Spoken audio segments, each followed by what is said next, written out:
बिस्मिल्लाहिर्रहमानिर्रहीम। इफ्तिखार अहमद मेरा नाम है। मैं इंग्लैंड के शहर मानचेस्टर में रहता हूँ।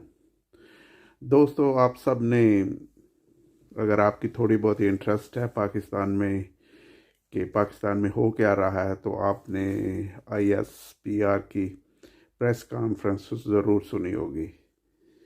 तो जिसमें कुछ ऐसे पॉइंट भी थे कि वो मेरे ख्याल में, जो मेरा अपना ख्याल है कि वो नहीं होने चाहिए थे। जैसे कि किसी एक सहाफ़ी के बारे में कहा कि मुझे उसकी शक्ल पसंद नहीं है। तो मेरा ख्याल में कि ये नहीं कहना चाहिए था, क्योंकि एक अदारा है और उसमें पढ़े लिखे लोग हैं और वो प्रोफेशनल है। और अगर वो प्रोफेशनल इस तरह का लैंग्वेज यूज़ करेंगे किसी शख्स के बारे में कि मुझे उसकी शक्ल पसंद नहीं है, तो इस तरह का तासर देंगे, तो मेरे ख्याल में वो भी अदारे के लिए कुछ अच्छा नहीं होगा।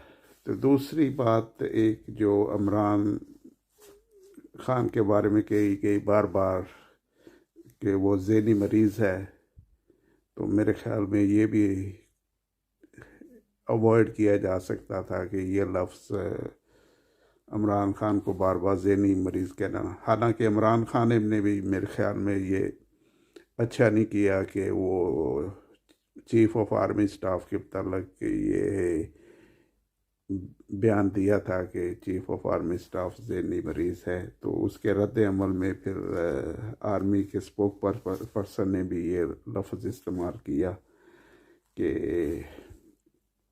इमरान खान ज़हनी मरीज़ है।